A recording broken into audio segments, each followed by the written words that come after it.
नमस्कार, कसे आहात तुम्ही? मजेत ना? मी पण मजेतच आहे. हो, बरोबर ओळखलं. आज आपण बघणार आहोत मिसळ.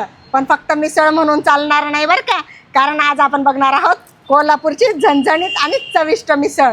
तुम्हाला माहिती आहे का, कोल्हापूरची मिसळ ही महाराष्ट्रात, अवघ्या पूर्ण महाराष्ट्रात खूप प्रसिद्ध आहे. कशामुळे? एक तिच्या तरीमुळे, दुसरं तिच्या टेस्टमुळे. साधी मिसळ नाही आहे ती, कारण त्याच्यात जाते बटाट्याची चटणीसुद्धा.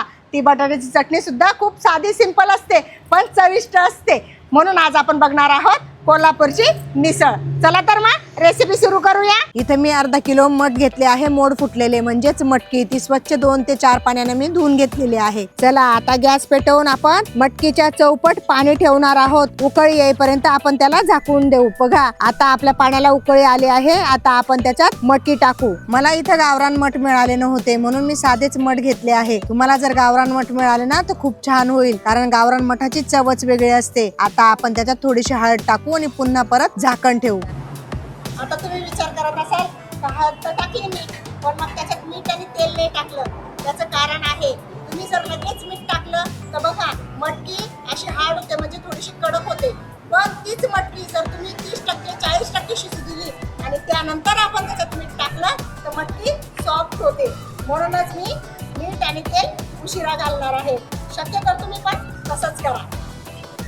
2 चमचे तेल टाकलं आहे मी याच्यात आणि चवीनुसार मीठ टाकून ढवळून घेऊ. चला, मटकी शिजली की नाही बघू आता आपण. आता मटकी शिजली की नाही कशी बघायची? आपल्या चिमटीत मटकी दाबून बघायची, पण मटकीचे 2 भाग नाही झाले पाहिजे. मटकी चुरगळल्या गेली पाहिजे, म्हणजेच आपली मटकी परफेक्ट शिजली आहे. शिजलेली मटकी आपण एका चाळणीत काढून चाळून घेऊ. आता हे मटकीचं पाणी नसून आपल्या मटकीसाठी अमृत आहे, कारण ह्याच पाण्यामुळे आपली मिसळ चविष्ट होणार आहे. चला, इथं वाटणाची तयारी करूया आपण. इथं मी 2 कांदे घेतले आहे मीडियम साईजचे. नंतर 1 वाटी खोबरं घेतलं आहे, पण ते 2 ठिकाणी विभाजन केलं आहे. आता ते का नंतर सांगेल. आता 1 चमचा जिरे घेतले आहे मी इथं. त्यानंतर 2 चमचे खसखस घेतली आहे आणि धने 3 चमचे घेतले आहे. इथं धन्याचा वापर आपल्याला जास्त करायचा आहे. त्यानंतर इथं मी घेतली आहे तीळ, ती पण 2 चमचे घेतली आहे. आणि पांढरी तीळ घेतली तर फार बरं. जेवढी खसखस तेवढीच तीळ घ्या. नंतर इथं 3 इंचाचा अद्रकचा तुकडा घेतला आहे आणि 4 लसणाच्या कांड्या घेतल्या आहे मी इथं. कोथिंबीर तर वाटणात विसरूच नका मुळातच. आता थांबा, अजून बाकी आहेत आपले खडे मसाले. 3 तेजपान घेतले आहेत. त्यानंतर आपण घेणार आहोत इथं दगडफूलचा 2 इंचाचा तुकडा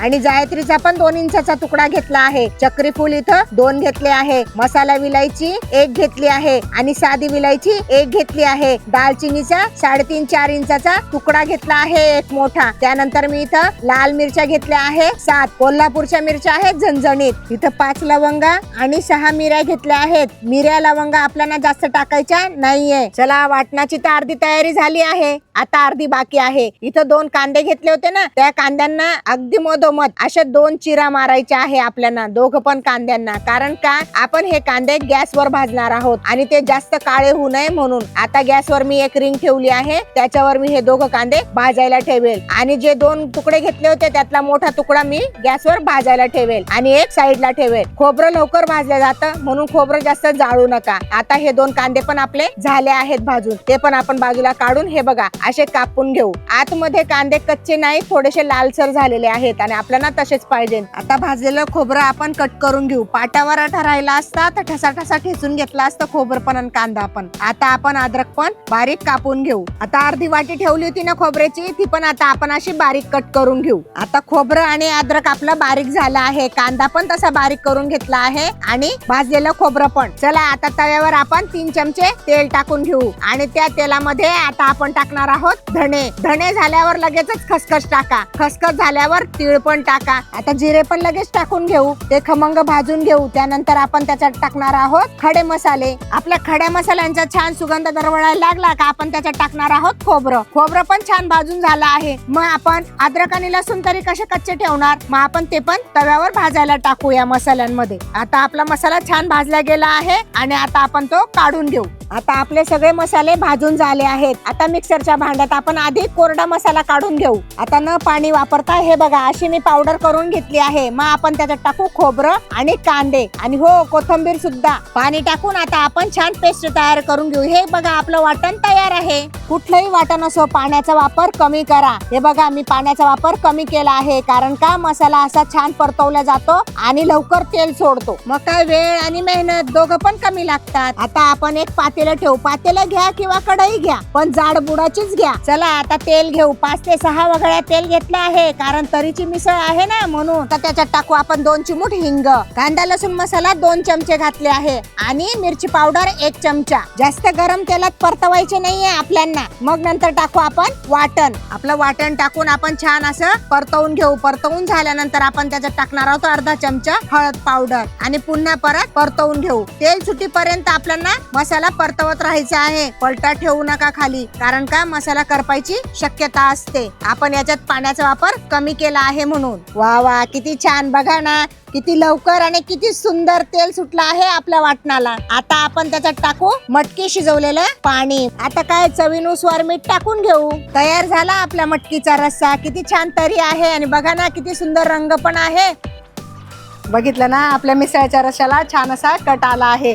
मी अर्धा तास स्लो गॅसवर उकळून घेतला आहे. तुम्ही 20 मिनिटं उकळला तरी चालेल. आता पुढची तयारी म्हणजे काय, बटाट्याची चटणी विसरलात तर नाहीत ना, मग आपण त्याचीच तयारी करणार आहोत. इथं मीडियम साईजचे 4 बटाटे घेतले आहे उकडलेले. आता ते हाताने कुच करून घेऊया. कापू नका, चटणीला वापरल्या जातील. त्याच्यात टाकणार आहे 13 लसणाच्या पाकळ्या आणि 4 हिरव्या मिरच्या. आता ते मस्त छान ठेचून घेऊया. ठेचा नाही करायचा आहे आपल्याला, पण मग बारीक करायचे आहे. हे बघा अशा प्रकारे. गॅसवर मी एक कढई ठेवली आहे आणि त्याच्यात एकच वघळी मी तेल टाकलं आहे. त्यानंतर आपण टाकणार आहोत 1 चमचा मोहरी आणि 1 चमचा जिरे. त्याच्यात अर्धा चमचा मी हळद टाकणार आहे आणि आपण ठेचलेला ठेचा टाकणार आहे. आता हे छान परतवून घेऊ. मग आपण बटाटे जे कुचकरलेले होते ते बटाटे आपण याच्यात टाकून परतवून घेऊ आणि मग टाकू आपण चवीनुसार मीठ. पण इथं संपत नाही, कारण परतवायची मेहनतच आपल्याला जास्त घ्यायची आहे. तेव्हा तर आपली बटाट्याची चटणी चविष्ट होणार आहे. आता मिसळचा रस्सा तर झाला, पण आपली कोथिंबीर राहिली ना टाकायची. मग चला कोथिंबीर अशी तोडून टाकून घेऊ. सांगा कशी वाटते मिसळ? आहे ना झणझणीत आणि तरीबाज. आता उशीर न करताना आपण रस्सा एका बादलीत काढून घेऊ. बादली म्हणजेच बकेट हो. आता मिसळची प्लेट लावू. चला बटाट्याची चटणी टाकू खाली. मग त्याच्यावर टाकू आपण मिसळ. मिसळ पसरवायची नाहीये आपल्याला, असा ढिगच ठेवायचा आहे. आता मिसळच्या आजूबाजूने असं गोल राऊंड करून आपल्याला टाकायचं आहे फरसाण. आता फरसाणवर टाकू आपण मिसळचा तरीबाज झालेला असा झणझणीत रस्सा. आणि बारीक चिरलेला कांदा पण टाकायला विसरू नका. चला बारीक चिरलेल्या कांद्याची 1 वाटी, 1 वाटी दह्याची, 2 लिंबूच्या फोडी आणि बादली भरून तर्रीचा रस्सा.